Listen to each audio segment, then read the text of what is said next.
বর্তমানে সবচেয়ে নিরর্থক সমস্যাগুলোর মধ্যে প্রধান হল খাদ্য অপচয়।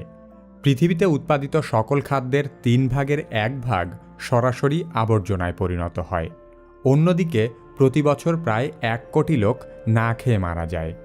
ক্ষুধা ও অপুষ্টি এবং খাদ্য অপচয় সম্পর্কে অবাক করা কিছু তথ্য তুলে ধরা হবে কি কেন কিভাবে আজকের ভিডিওতে।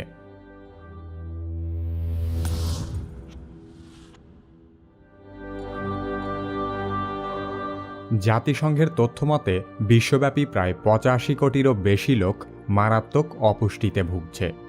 অপুষ্টিজনিত কারণে এবং ক্ষুধার কষ্টে প্রতিদিন প্রায় 25,000 মানুষ মারা যায়, যাদের মধ্যে প্রায় 10,000 শিশু রয়েছে।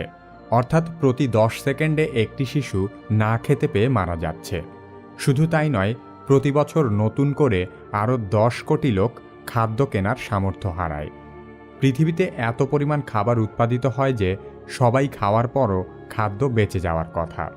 কিন্তু বিশ্বব্যাপী খাদ্যপণ্যের দাম ক্রমাগত বৃদ্ধি পাওয়ার কারণে প্রতিদিনই নতুন করে বহু লোক ক্ষুধায় কষ্ট করছে।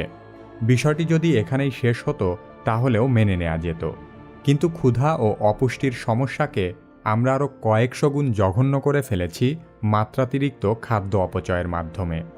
জাতিসংঘের খাদ্য ও কৃষি সংস্থার মতে প্রতি বছর প্রায় 1.3 বিলিয়ন টন খাদ্য সরাসরি অপচয় করা হয়, যা বিশ্বব্যাপী উৎপাদিত খাদ্যের প্রায় 30%। আরও সহজ করে বলতে গেলে প্রতি বছর অপচয়কৃত খাদ্যের ওজন প্রায় 22 কোটি হাতির ওজনের সমান। এই বিপুল পরিমাণ অপচয়কৃত খাদ্যের বাজার মূল্য প্রায় 85 লক্ষ কোটি টাকা। যত পরিমাণ খাদ্য অপচয় করা হয় তার 4 ভাগের 1 ভাগও যদি দরিদ্রদের দেওয়া যেত, তা দিয়ে 87 কোটি মানুষ খেতে পারত। অর্থাৎ খাদ্যের সুষম বণ্টন হলে পৃথিবীতে ক্ষুধার কষ্ট বলে কিছু থাকত না। খাদ্য অপচয় বলতে শুধু অর্ধেক খেয়ে ফেলে দেয়া নয়, এমন বহু খাবার অপচয় করা হয় যা কারো প্লেটেও ওঠেনি। এমনকি সেসব খাবার পুনরায় বিক্রি করার উপযোগী, কিন্তু সেই খাবার কোনো গরিবকে না দিয়ে ডাস্টবিনে ফেলে দেওয়া হয়। খাদ্য উৎপাদন করতে অনেক মানুষের শ্রম, প্রচুর অর্থ, জ্বালানি, পানি এবং জমির প্রয়োজন। যে পরিমাণ খাদ্য অপচয় হয় তা উৎপাদন করতে বৈশ্বিক 25% বিশুদ্ধ পানি ব্যবহৃত হয়। অপচয়কৃত খাদ্য উৎপাদন করতে এত পরিমাণ জমির প্রয়োজন হয় যা সমগ্র চীনের চেয়েও বড়। এছাড়া উৎপাদিত খাদ্য সংরক্ষণ এবং পরিবহনের ক্ষেত্রেও বিদ্যুৎ এবং তেলের মতো মূল্যবান জ্বালানি খরচ হয়। এত বিপুল পরিমাণ খাদ্য অপচয় জলবায়ু পরিবর্তনের উপরও মারাত্মক ক্ষতিকর প্রভাব ফেলে। অপচয়কৃত খাদ্য উৎপাদন করতে যে পরিমাণ গ্রিনহাউস গ্যাস তৈরি হয় তা যদি কোনো একটি দেশের হতো তাহলে সেটি হতো বিশ্বের 3য় সর্বোচ্চ গ্রিনহাউস নিঃসরণকারী দেশ। তার মানে আমরা আমাদের পৃথিবীর বহু মূল্যবান সম্পদ অপচয় করছি এমন সব খাবার তৈরি করতে যা কেউ কখনো খায়ই না। হতাশার ব্যাপার হলো যে কৃষক খাদ্য উৎপাদন প্রক্রিয়ার সাথে সরাসরি জড়িত তারাও অনেকে অনাহারে থাকে। এখনও পর্যন্ত পৃথিবীর 3 ভাগের 1 ভাগ লোকই কৃষক। তারা যতটুকু খাদ্য উৎপাদন করে তার চেয়ে অনেক বেশি খাদ্য তাদের কিনতে হয়। পবিত্র কুরআনে বলা হয়েছে, খাও ও পান করো এবং অপচয় করো না, তিনি অপব্যয়ীদেরকে পছন্দ করেন না। অথচ পৃথিবীর সবচেয়ে বেশি খাবার অপচয় করে সৌদি আরবের লোকেরা।